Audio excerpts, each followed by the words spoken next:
그 설교를 준비할 때 본문의 말씀은 제가 이제 꾸준히 연구를 하고 공부를 하니까 이제 그 시대적인 상황은 사가 변하잖아요. 그런 상황이 조금 변화가 있지만 그렇게 어렵진 않은 것 같아요. 왜냐하면 뭐 계속 월요일부터서 한 주간 동안에 오늘 전할 말씀에 대해서는 다시 정리하고 탈고하고 하는 시간을 보내니까 그렇게 뭐 큰 어려움은 없는데요. 제일 어려운 게 뭐냐면 서두예요. 처음 설교를 들어갈 때 어떻게 들어갈 것인가. 왜냐하면 이 말씀이라고 하는 것이 여러분에게 적용이 되고 또 현 시대와도 맞게 딱 떨어져야 되잖아요. 그런 것이기 때문에 처음 말씀을 전하면서 들어갈 때가 좀 가장 어려운 것 같아요. 어려울 수밖에 없는 이유가 오늘 전체 설교의 핵심, 그리고 여러분의 상황, 또 우리 기독교계, 또 정치계, 또 여러 가지 어떤 상황들이 이렇게 하나로 모아져야 되는 문제니까 그 문제가 좀 많이 어려워요. 그런 문제를 제외하면 설교는 평소 계속 제가 탈구하고 준비하니까 그렇게 무리가 되지는 않은 것 같아요. 어떻든 그렇게 좀 정리를 해보겠는데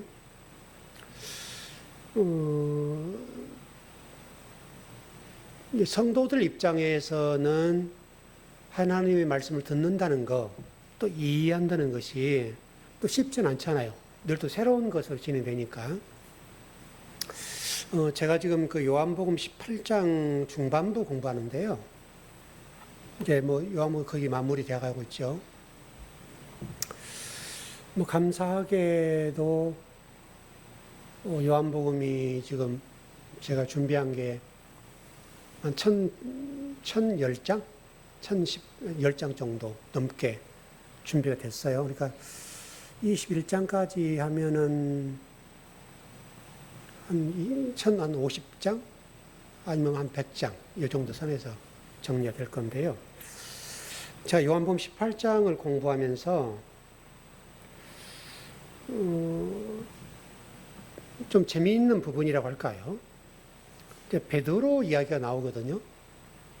베드로 이야기와 예수님의 이야기가 이렇게 중복돼 돌아가요. 이게 어떤 구조냐면 베드로가 양쪽에 있고 예수님이 이게 들어있어요. 이 구조예요.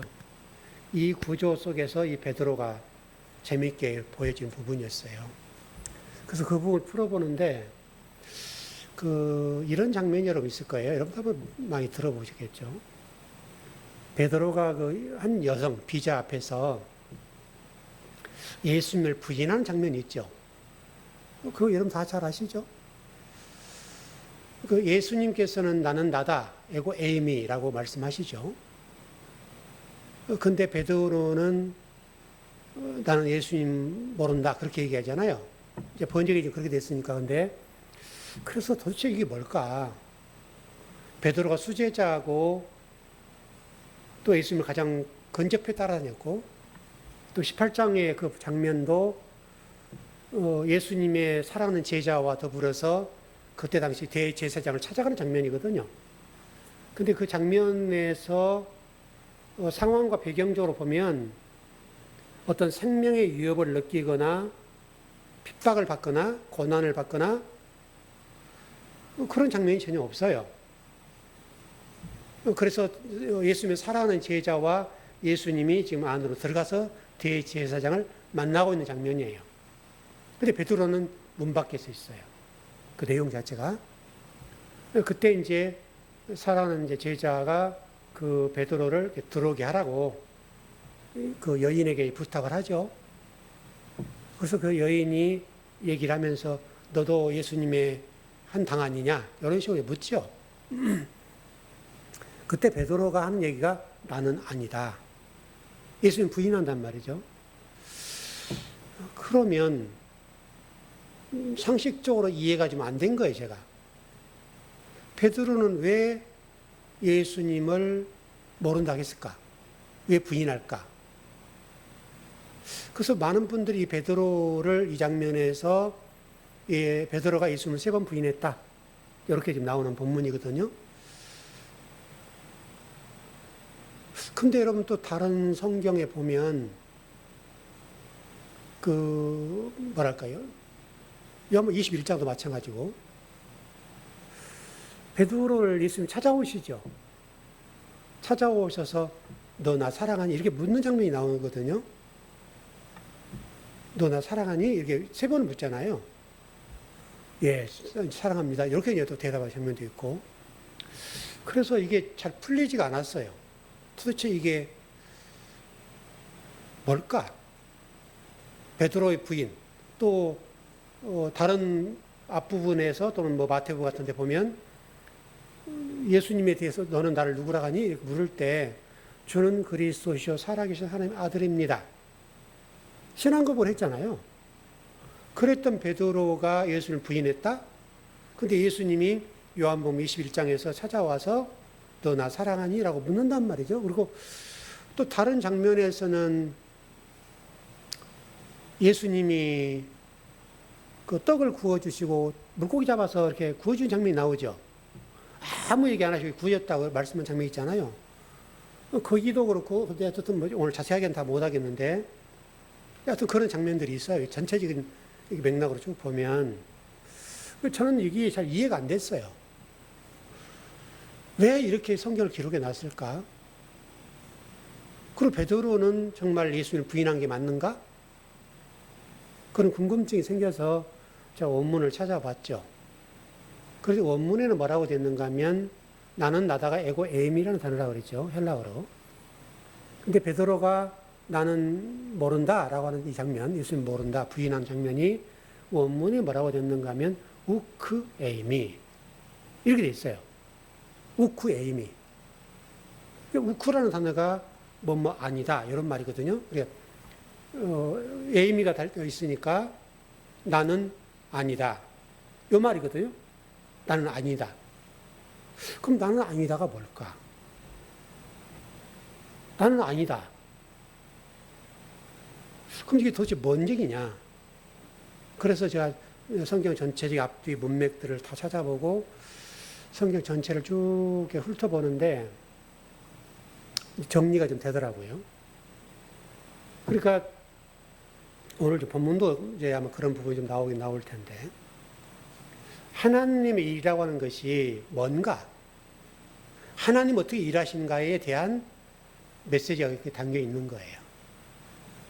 나는 아니다. 우크 에이미라고 베드로가 답을 했는데 베드로가 믿었던 예수님과 성경에서 말씀하는 예수님과 달랐다는 말이에요. 그러니까 당신 로마 시대죠. 베드로도 여전히 마찬가지로 예수님을 생각할 때 그때 당시 메시아로서 생각할 때 어떤 메시아를 생각했는가 하면 로마에 항전하고 로마를 깨부수고 로마를 엎어버리고 이스라엘 회복시켜 주시는 메시아 이렇게 알았다는 거예요. 그 메시아인 줄 알고 왜냐하면 표적을 했잖아요. 사람을 살렸잖아요. 기적도 행하셨잖아요. 오병이어 기적도 행하셨죠. 온갖 표적과 기사를 행하시고 나사로를 살리는 장면 앞부분 살렸잖아요. 그런 장면이 나온 그 부분을 보고 베드로가 느낄 때 이분은 우리가 기대했던 다윗 왕국을 세우실 그런 메시아였다. 이렇게 이해했다는 거예요. 그런데 지금 그 장면에서 나는 아니다. 내가 믿는 예수님이 아니야. 요 고백을 하는 것이 우크에이미 이렇게 얘기를 했다는 거예요. 그러니까 우리가 생각하는 베드로가 예수님 열심히 따르고 충성했는데 예수님 믿었는데 예수님을 부인했다 이런 개념이 아니라 베드로가 따른 예수님과 예수님은 전혀 다른 문제예요. 다른 예수님을 열심히 따랐던 베드로라고요. 그러니까 그런 베드로를 이제 제자로 온전히 만들어가는 과정을 성경에 설명하고 있구나. 그걸 본 거예요. 그래서 하나님은 그렇게 일하신다고요. 그러니까 하나님의 일은 하나님 일하실 때 그런 베드로를 온전한 제자로 만들어 놓으시는 분이 아버지시다. 그게 아버지 일하심이고 하나님의 그게 지혜라고 그래요. 지혜. 하나님의 그런 일하심을 하나님의 지혜라고 얘기를 한다. 우리는 지혜라고 생각하면 인간이 이렇게 뭐 번뜩번뜩하고 뭐 새로운 걸 뭐 이런 개념이잖아요. 성경에서 말하는 지혜라고 하는 것이 그렇게 악을 선으로 죄가 없는 상태로 이렇게 만들어 놓으신 분이 아버지다. 여러분 오늘 본문도 보세요. 그 얘기를 하고 있어요. 다시 한번 제가 읽어드릴게요. 이 말은 스스로 함이 아니요. 예수님이 말씀하신 거죠. 근데 예수님이 말씀하시는데 자기가 말씀하신 말씀이 혼자 한다는 얘기예요? 아니란 말이죠. 하나님에 의해서 한다 그 말이죠. 그의 대제사장이므로 예수께서 그 민족을 위하시고 또 그 민족만 위할 뿐만 아니라 흩어진 하나님의 자녀를 모아 하나가 되게 하기 위하여 죽으실 것을 미리 말함이러라. 그러니까 예수님이 죽으시면 십자가에 죽으시면 예수님이 실패죠. 인간적으로 보면 실패인데 하나님의 관점에서 그게 승리라는 거예요. 무슨 승리냐? 52절에 답하라고 또 그 민족만 위할 뿐만 아니라 흩어진 하나님의 자녀를 모아서 하나가 되게 하기 위하여 죽으실 것을 미리 말씀하는 것이다. 그러니까 예수님이 죽으셔야 하나님의 사람들이 하나가 된다 이거예요. 여러분 이게 하나님 지혜고 하나님 선이에요. 예수님이 십자가 죽으신 것을 우리가 실패라고 이해한단 말이죠. 근데 이것을 하나님은 승리라는 것으로 만드셨는데 그 승리가 뭐냐? 내용이 뭐냐면 흩어진 사람들을 하나로 만든 것이다. 이렇게 말씀한다고요. 바로 지금 예수님이 십자가 지시겠다는 이 얘기는 여러분 유월절 아시죠? 그런 맥락이 유월절 어린 양 임방과 문설주에 피를 바른 사건, 그 사건을 연상해서 이 말씀 하시는 거예요 지금. 그래서 유월절에 희생양으로서 예수님이 십자가를 지시는데 십자가를 지심으로 어떤 일을 하신가 하면 흩어진 하나님 자녀를 하나로 모으는 역할을 하는 것이다. 그게 구원의 도구라는 거예요. 그렇게 해서 하나님의 말씀하신 말씀에 대한 애언에 관해서 성취하시는 그림이 십자가다. 이렇게 말씀하세요. 그게 여러분 하나님의 지혜래요. 고린도전서 2장 6절에서 8절 한번 가봐요. 우리가 생각하는 지혜와 성경이 말하는 지혜가 다르다는 것을 말씀합니다.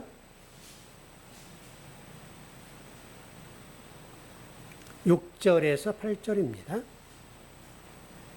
고린도전서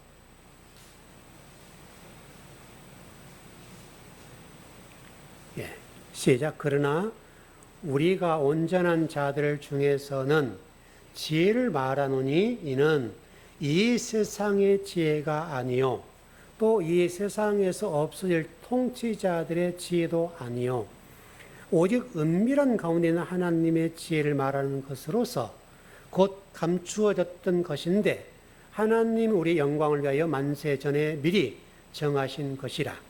이 지혜는 이 세대의 통치자들이 한 사람도 알지 못하였나니 만일 알았더라면 영광의 주를 십자가에 못 박지 아니하였으리라. 여러분이 살고 있는 이 세상이라고 하는 것들이 우리 인간들에 의해서 결정되고 모든 게 된다고 생각할 수 있는데 성경은 뭐라고 얘기하는가 하면 이 세상의 모든 만물들은 하나님의 지혜 안에서 움직인다. 하나님의 구원사와 하나님의 계획 안에서 움직이는 건데 이것을 총칭으로 하나님의 지혜다. 이렇게 말씀한다는 거예요. 그래서 저와 여러분들이 우리 그 시편에서 사망 넘치만 골짜기를 경험한다 할지라도 두려워하지 않는다는 거예요. 왜? 모든 것이 하나님 안에서 이루어지니까. 바로 그 얘기예요. 그래서 우리는 두려워하지 않는다. 자, 53절입니다.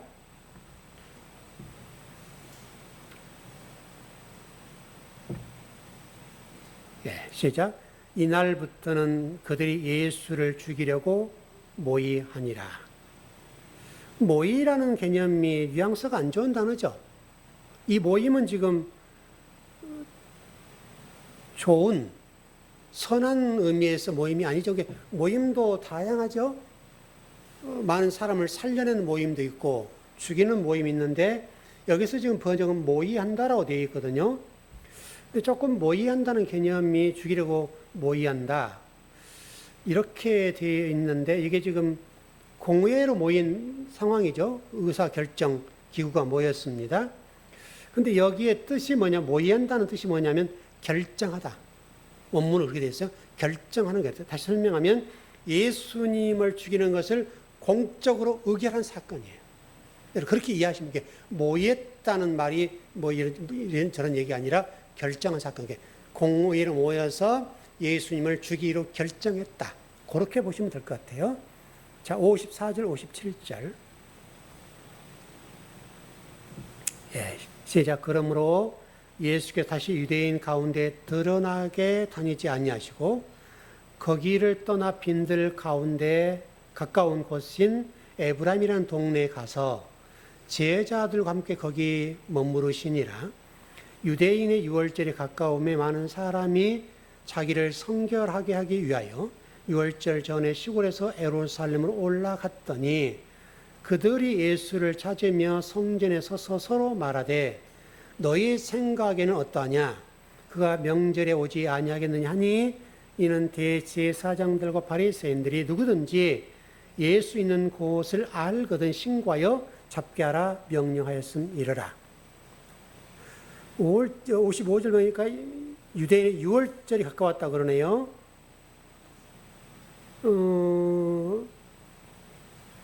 지금 자신들을 깨끗하게 여기 자기를 성결하기 위해서 지금 얘기하네요. 유월절이라는 개념을 어떻게 이해하는가 하면 자기들을 깨끗하게 하기 위해서다. 이렇게 지금 이해를 하는 거죠. 근데 지금 여기서 여러분 이들이 고백한 내용을 잘 생각해 보세요. 앞부분을 생각해 보면 이들은 지금 유월절 실체를 알고 있어요? 몰라요? 모르고 있죠. 제가 모두에 설명드린 것처럼 베드로가 예수님을 3년 반 따라다녔잖아요. 근데 그동안 따라다녔던 베드로가 믿었던 예수님은 노마를 박살내버리는 그런 메시아, 그리고 자기들에게 소원을 만족시켜주고 자기의 인생에 걱정 관심 없게 만들어주는 어떤 그런 하나님, 그런 예수님, 우리 지금 현대 교회들 믿고 있는 그런 어떤 수준에서의 예수님을 알고 있었다. 그 얘기를 하는 거예요. 그런 상황이 있는데 이들이 지금 유월절 양이신 예수 그리스도의 실체를 몰랐죠. 근데 자기들이 지금 양을 잡아들이는 그런 장면에서 자기를 성결하게 하고 싶다라고 고백한 것은 전혀 맞지 않죠. 왜? 실체이신 예수님과는 우크 에이미, 예수님이 아닌 다른 예수님을 지금 섬기고 있는 거예요. 다른 하나님을 섬기고 있는 상황인데 자기를 성결하게 하겠다, 깨끗하게 하겠다, 이렇게 지금 고백하는 거예요. 여러분, 신앙인이 이럴 수 있다는 거예요, 여러분. 그러니까 종교화된 유월절 제일 무서워요. 기독교는 기독교인데 종교화된 기독교. 여러분, 이거는요 말릴 사람이 없어요. 누구 말도 안 들어요. 방법 없어요, 이런 거. 여러분, 여러분들도 이단 교회를 섬기신 분들을 가끔 만나 보실 텐데, 그들이 여러분 말 들어요? 절대로 안 들어요. 절대로. 이 종교가 이게 무서워요. 이게 종교가 복음화 되어야 되는데, 복음이 돼, 다시 진리가 복음이 되지 못하고 종교화되고 율법이 돼버리면 굉장히 무서워요. 여러분, 우리 세계사적으로 보더라도 우리 기독교가 얼마나 많은 사람들 죽였습니까? 지금도 그렇고, 지금도 여러분 수많은 사람들이 종교라는 이름으로 많은 사람 죽이잖아요. 여러분, 이거 아이러니 아니에요? 여러분, 유대인들 보세요. 이스라엘 사람들이 하나님 이름으로 성전을 선포하고 죽이잖아요. 하나님 죽이라고 명령했을까요? 근데 근데 그 사람들은요, 그런 거 없어요. 예루살렘 성전에 관해서 이스라엘이라는 이곳을 지킨다는 명목 하에 어떤 나라든 간에 다 죽이는 거예요. 여러분, 이게 하나님 믿는 사람이죠. 유대인 하나님 믿는 사람 아닙니까? 똑같다고, 여러분. 그러니까 실체를 모르면 베드로가 고백한 것처럼 우크에이미 상태로 예수님을 섬길 수밖에 없어요. 이게 불행한 사건이에요. 이게 이제 우리 목회자들이 각성을 해야 되고 많이 좀 고민을 해야 될 거예요.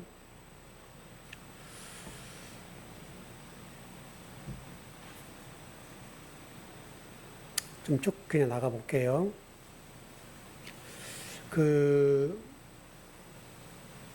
성경에서 이런 장면이 있죠. 300데나니온이나 되는 향후 옥합을 마리아가 깨트려서 예수님의 팔에 붙죠. 팔에 붙죠. 제가 얘기한 걸 잘 생각하셔야 돼요. 마리아가 향후 옥합을 깨트려서 예수의 발에 붙고 자기의 머리털로 이렇게 닦아드리죠. 여러분들은 아무 다른 생각 없이 들으실 텐데. 근데 이 본문의 말씀에 관해서, 자, 여러분, 우리 기독교가 어떻게 갑니까? 우리 목사님들이 이 본문을 활용해서 성도들에게 헌금을 강요하죠. 대부분 그렇잖아요. 어떻게 강요합니까? 옥합을 깨트린 마리아처럼 여러분 그렇게 귀한 것 깨트려서 하나님께 드려라. 그게 하나님 기뻐하실 일이고 여러분 복 준다. 이렇게 가는 거잖아요. 비싼 향유를 깨트려 하늘의 국가를 쌓으라고 얘기한단 말이죠. 그리고 헌금으로 이렇게 바꿔서 설교를 하죠. 성도들이 그러면 또 헌금을 하죠.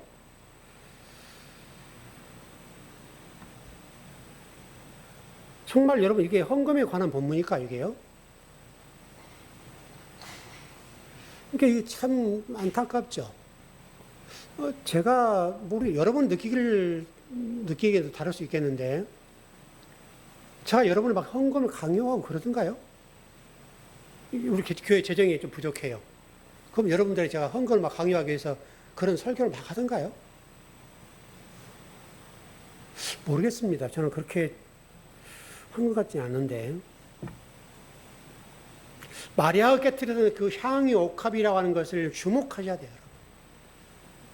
여러분 마가복음 14장 8절 9절로 한번 가봐요.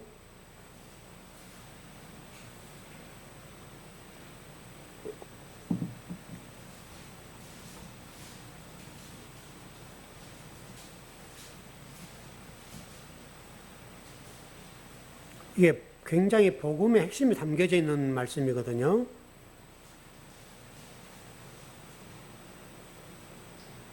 마가복음 14장 8절에서 9절입니다.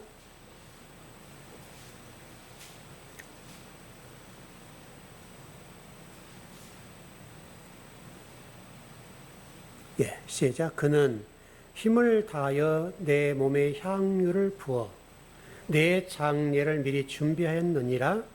내가 진실로 너에게 이르노니 온 천하에 어디서든지 복음이 전파되는 곳에는 이 여자가 행한 일도 말하여 그를 기억하리라 하시니라. 향유 옥합이라고 하는 것이 복음이 담겨 있다는 거죠. 성도들 헌금 강요해서 헌금 많이 내면 복 준다 이런 얘기 아니라는 거예요, 여러분. 완전히 그거는 여러분 성경과는 전혀 상관없어요.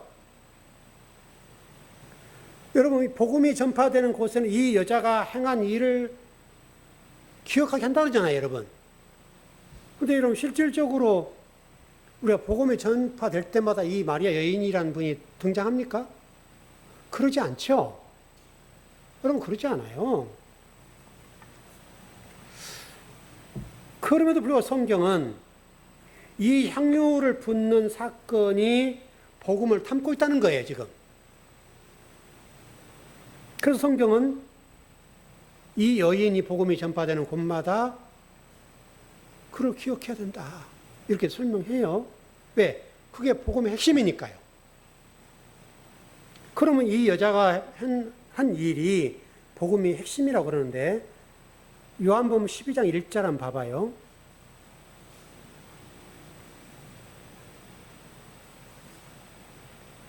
1절, 2절까지 봐버릴까요? 요한복음 12장 1절, 2절. 예, 시작. 6월절 엿새 전에 예수께서 베다니에 이르시니 이곳은 예수께서 죽은 자 가운데서 살리신 나사로가 있는 곳이라. 거기서 예수를 위하여 잔치할 새 마르다는 일어나고 나사로는 예수와 함께 앉은 자 중에 있더라. 여기도 6월절 언급되네요.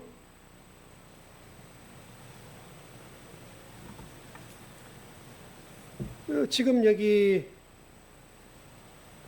요한복음 11장과 12장은 자연스럽게 요한복음 11장과 연결해서 좀 말씀이 이어져 가고 있다는 것을 보여주는 장면이기도 하고요.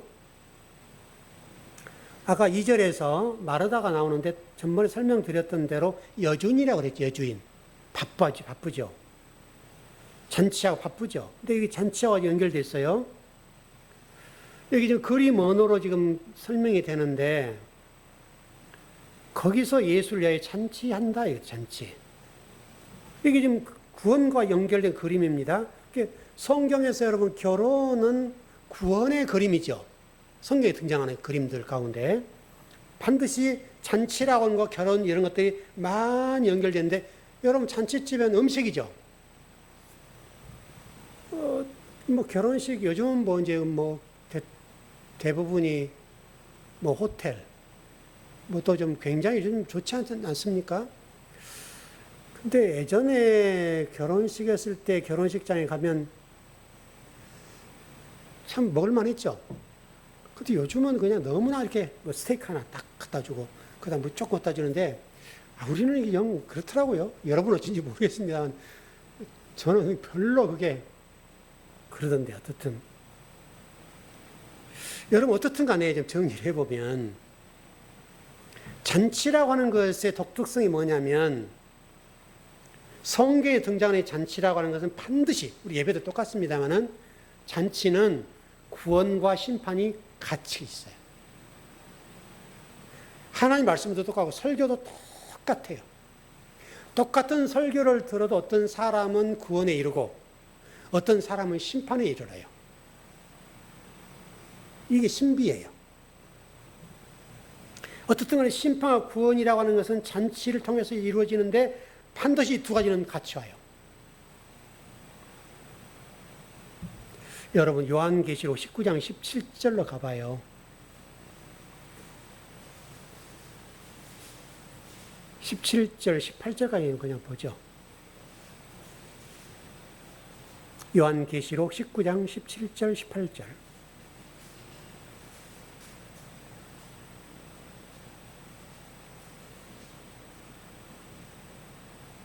예, 시작.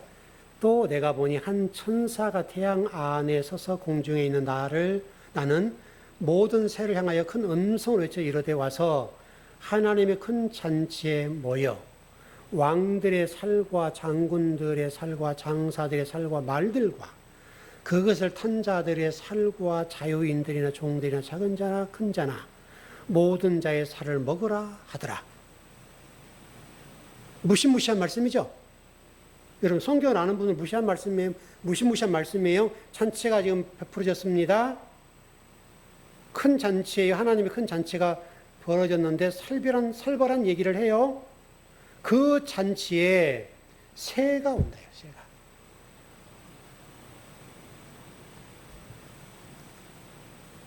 새가 사는 일이 뭐예요? 오늘 여기 지금 12절 보니까 사람들과 기타 것들을 쪼아 먹어버리죠. 여러분 기억나시죠? 창세기 때 기억나시죠? 창세기 새라고 하는 것이 공중을 나는데 위와 아래를 오가죠. 하늘과 땅을 왔다 갔다 하는 것이 새죠. 그래서 설명을 드렸죠, 제가. 근데 이 새라고 하는 것이 어떤 새로 명명하지 않고 실질적으로는 하나님 말씀을 대언하는 사람들이죠. 이 태어난 사람들이 하나님 말씀을, 복음을 못 전해주면 이들이 맹금류가 되어서 시체가 있는 곳에 모여든다 그랬죠. 그래서 맹금류다. 그래서 독수리가 모여든, 죽음 있는 것은 맹금류가 모여든다. 이렇게 말씀드렸죠. 그러니까 이 이야기가 여러분에게나 저에게나 굉장히 중요한 말씀이에요. 저도 지금 여기에 해당되고 여러분도 해당돼요. 제가 만일에 맹금류가 되어서 여러분에게 생명의 말씀, 복음을 못 전해주면 심판을 당하겠죠. 그러죠. 여러분도 복음을 전해주는데 그 복음을 못 받아먹으면 또 그렇죠. 또 만일에 주의 종이 그런 맹금류의 메시지를 전해주는데 여러분이 아멘 한다면 여러분도 죽겠죠. 여러분 그렇죠? 어떤 사람들을 새가 쪼아 먹어버린다는 거예요. 그리고 뜯어 먹어요. 왜 뜯어 먹냐면 그들이 네크로스, 육체가 된 사람들이니까. 진리가 없고 하나님의 복음으로 진리가 되지 않는 사람들, 자기가 부인되지 않는 사람들, 자기가 부인된다면 죽었다는 얘기잖아요. 자기가 부인된 창세기 1장에 이런 말씀 제가 드렸던 대로 노슈라는 단어를 여러분 절대 놓치면 안 돼요. 이 노시라는 단어가 내가 부인될 때 진리가 들어오는 거잖아요. 여러분 마태복음 24장 28절 봐봐요.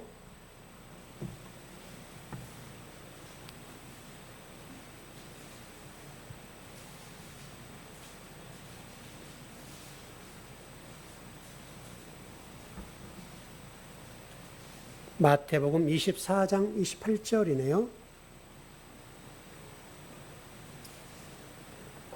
이 말씀 창세기 1장과 연결되는 말씀이거든요. 예, 시작. 죽음이 있는 곳에는 독수리들이 모일 것이니라. 여기는 죽음이라는 단어로 지금 번역이 됐습니다만 시체죠.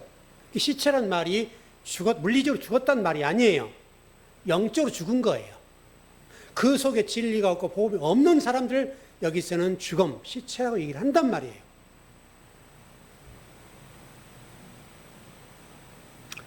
여러분 지금 마태복음 24장의 문맥이 뭐예요?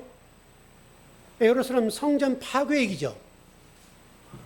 마태복음 24장 전체 문맥이 예루살렘 성전의 파괴에 관한 말씀을 하면서 이 말씀이 나온 거예요.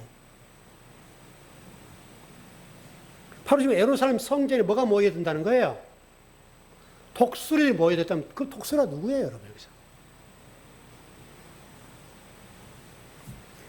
독수리들이 지금 시체를 뜯어먹는다고 그러는데 독수리가 실제로 옵니까, 여러분? 독수리는 여기서 말씀드린 것처럼 우리가 지금 요한복음 말씀 보면 바리새인과 사두개인들, 서기관들, 요즘 식으로 비진리를 전한 사람들, 이 사람들이 성전되지 못하게, 다시 말하면 여러분을 성전되게 만드는 역할을 해야 된단 말이에요. 진리를 전해줘서. 근데 진리가 되고 성전이 돼야 될 사람들을 가짜 성전을 만들어 가짜 진리가 되도록 만들어버린 사람들이 누구냐는 거예요, 지금.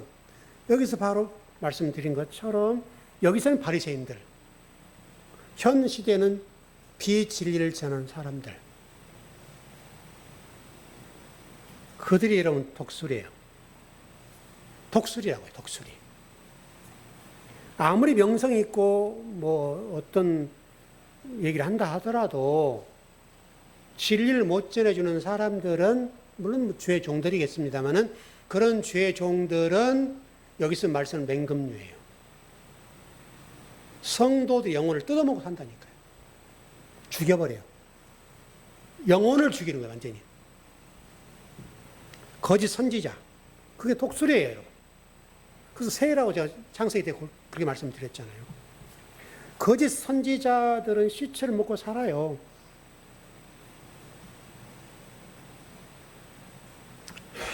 요한계시 19장 9절 한번 봐봐요, 여러분. 잔치가 벌어지는 얘기거든요.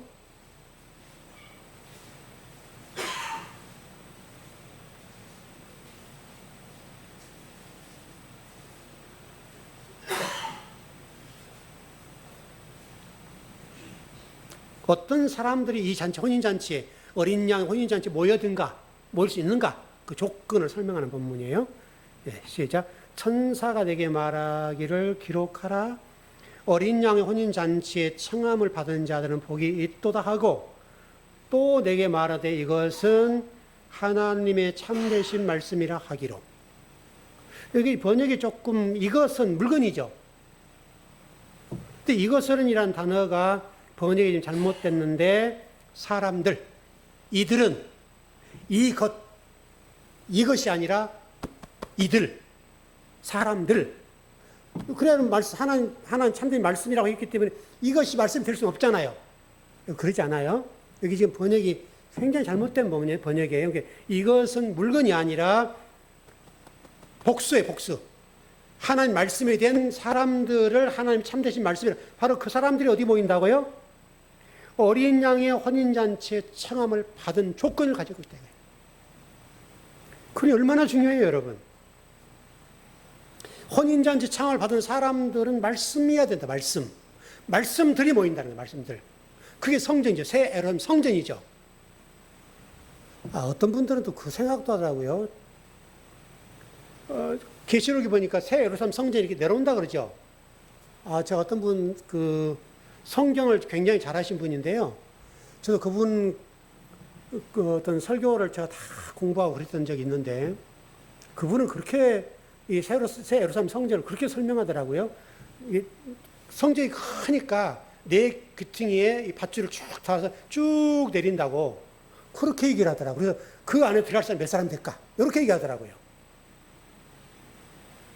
상당히 설득력 있게 보이는데, 여러분, 새 성전이라고 하는 성전, 눈에 보이는 그런 성전 하늘에 내려온 게 아니라, 말씀에 대한 사람들을 얘기하는 거예요. 왜? 우리는 성전이라고 하잖아요, 여러분. 고린도전 3장 16절에서는 바울이 얘기하잖아요.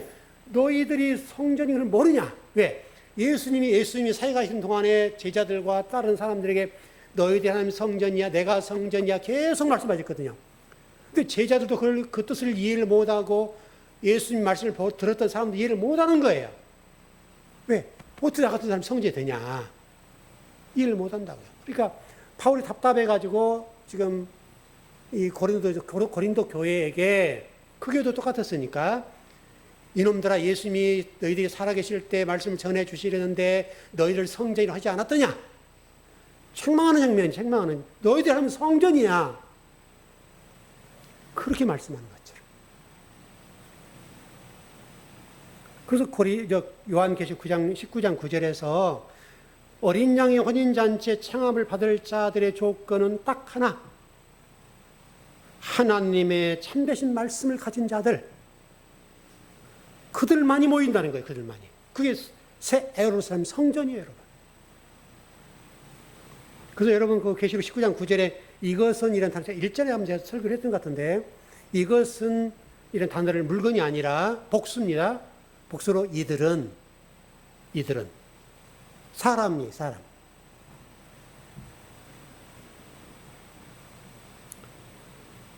요한계시록 19장 17절 18절은 시체들이죠. 시체들은 말씀되지 못한 자들, 율법이 진리가 되지 못한 자들, 복음이 되지 못한 자들, 진리가 안에 들어오지 못한 자들, 그들은 시체라고. 그래서 잔치가 베풀 때 동시에 잔치를 베풀 수 있으나 청함을 받은 자들과 청함을 받지 못한 자들이 딱 갈린다는 거예요. 그래서 알고가 쭉정 얘기가 그렇게 나오는 거예요. 알고 모아서 곳간에 쭉정이는 버린다는 거예요.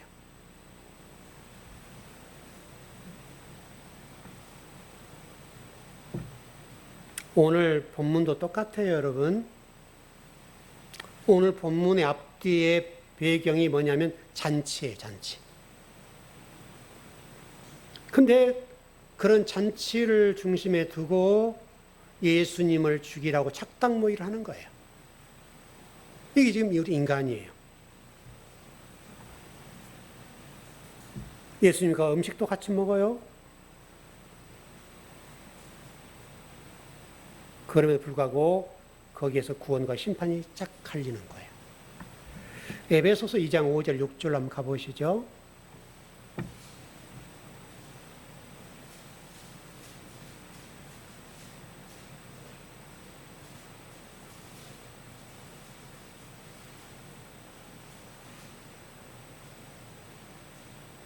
에베소서 2장 5절 6절입니다.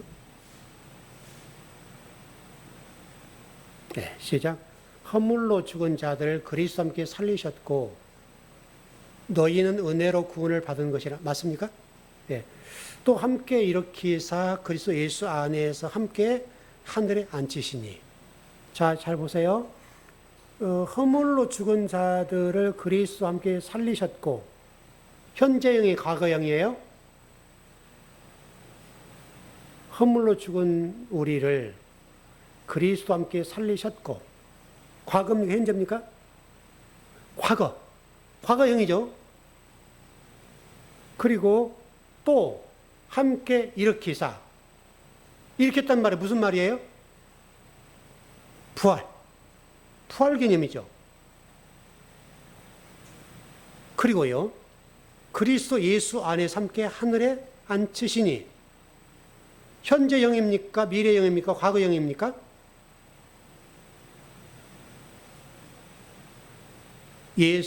그리스도 예수 안에서 함께 하늘에 앉혔다. 과거형입니다. 그래서 제가 여러분 둘째 삶이 없다는 얘기를 하는 거예요. 2000년 전에 예수님께 십자가에서 돌아가실 때 나도 여러분도 과거형이죠? 그때 죽었어요. 그리고 또 함께 일으켰어요. 그리고 부활했어요. 그리스도 예수 안에서 함께 하늘에 앉혔어요. 우리가 지금 땅에 있는데 앉혔다고요. 그래서 제가 여러분 둘째 삶은 없어요 라고 얘기하는 거예요. 그리고 지금이 여러분 영혼이라는 개념으로 얘기를 하는 거예요. 여러분 그게 믿을지 안 믿을지 모르지만 에베소서에서는 분명하게 우리가 부활이 됐다고 얘기를 하는 거예요. 그 죽은 나사로가 지금 예수님과 더불어 부활이 되어서 함께 앉았다. 요 얘기를 하고 있고요.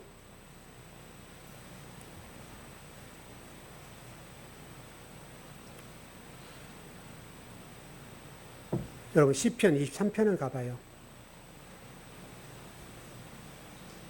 시편 23편입니다. 너무나 잘하신 말씀인데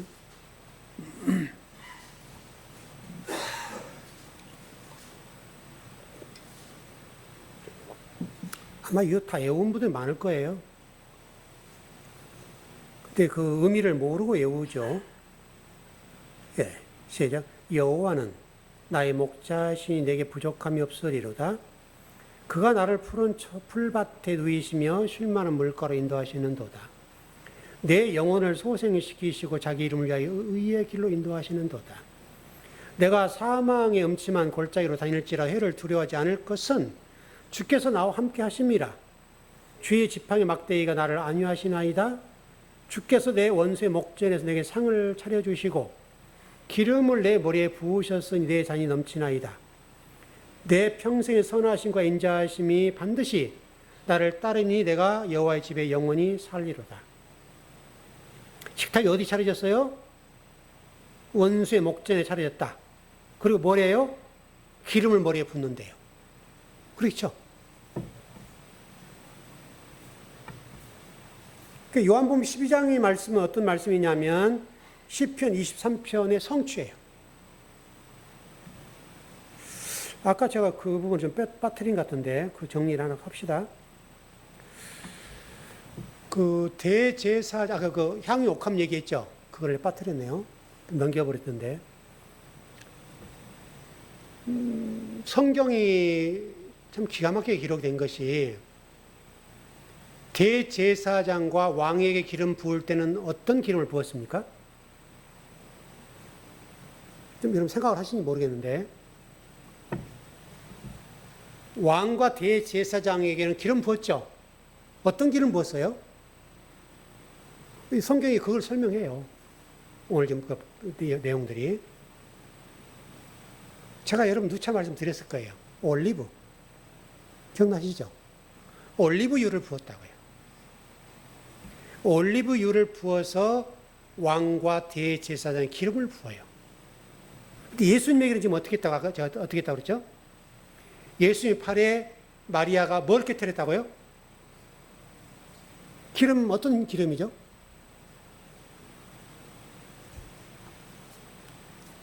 여러분 성경을 자세히 보셔야 돼요. 향유 옥합. 향유. 왕과 대제사장에 부었던 기름과 달라요.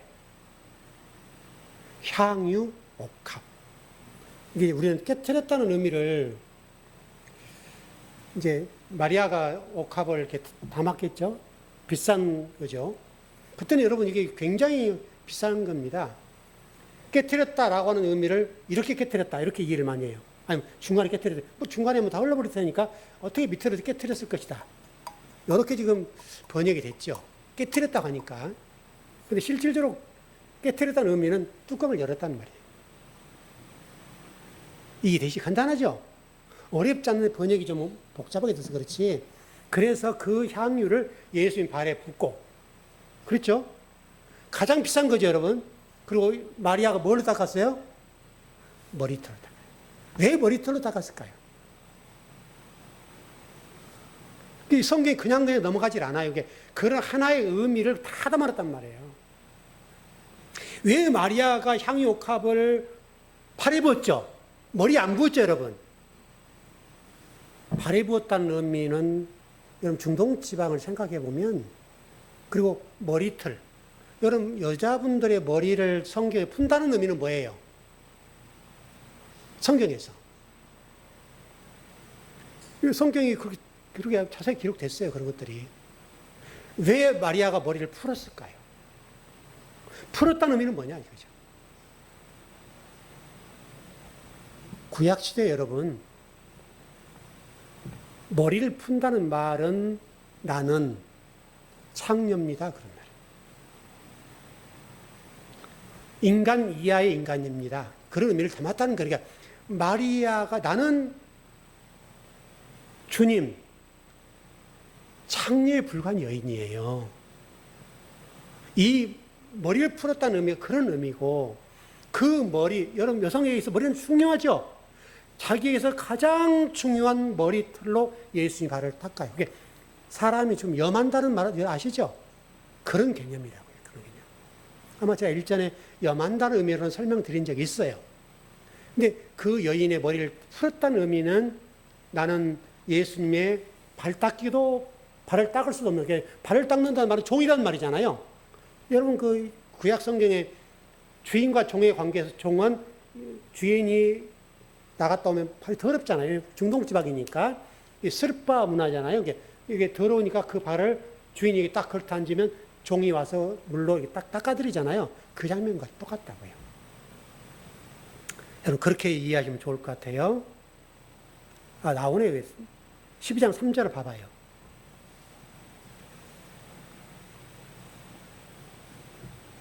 (12장 3절) 시작. 마리아는 지극히 비싼 곧 순전한 나드 한 근을 가져다가 예수의 발에 붓고 자기 머리털로 그의 발을 닦으니 향유 냄새가 집에 가득하더라.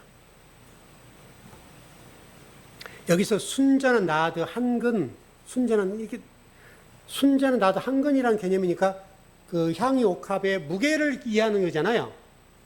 근데 여러분 그렇게 되지 않고요. 피스티스, 믿음. 이 단어가 지금 비싼 향유 곧 순전한 나드 한 근이라고 번역이 됐습니다만, 이게 마리아가 예수님의 발에 부었던 향유가 많다는 것으로 의미를 하려고 했던 것 같아요. 번역하신 분들이. 근데 여기서는 헬라어는 피스티스, 믿음. 그렇게 됐어요. 무게 문제가 아니라 이 마리아가 비싼 향유를 드렸는데 곧 믿음. 이렇게 됐다고, 믿음. 그게 향유, 그리고 기름을 붓는다. 그런 의미로 설명이 되는데, 얼마나 마리아가 믿음이 좋았냐는 걸 설명하는 거예요, 지금 여러분. 믿음으로 지금 예수의 발에 향유를 붓고 자기 머리털로 예수님 닦은 거예요. 그런 장면으로 지금 이 장면을 설명하는 거고, 그러니까 그렇게 했다고 하는 건 성경이 설명하려고 하는 것이 진정한 메시아는 예수 그리스도 한 분밖에 없다. 향유 옥합. 향유라고 하는 것은 헬라어로요. 밀은 시체에만 쓰는 기름이에요. 이것은 그 헬라어로 밀, 발음이 좀 여러분 밀은 발음이 정확한지 모르겠는데 이 한글로는 이렇게 무에다가 이 받침 이렇게 하고요. 밀은 이런 단어입니다. 그게 시체에 쓰는 기름이에요. 그래서 예수님 발을 닦아드립니다. 고린도전서 12장 5절로 가보죠.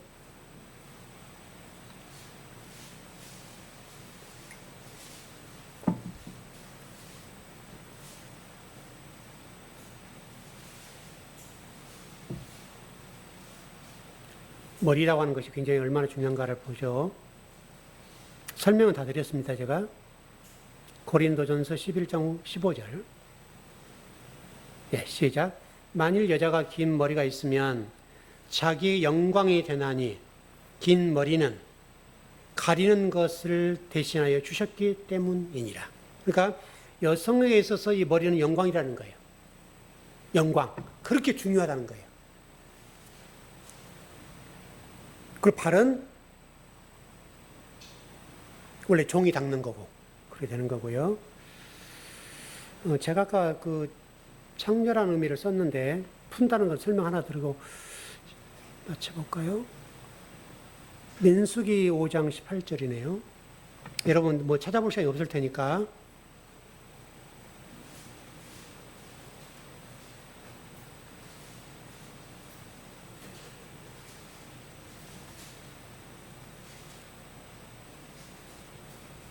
민수기 5장 18절. 여성들이 머리를 푼다는 의미예요. 그게 뭔지.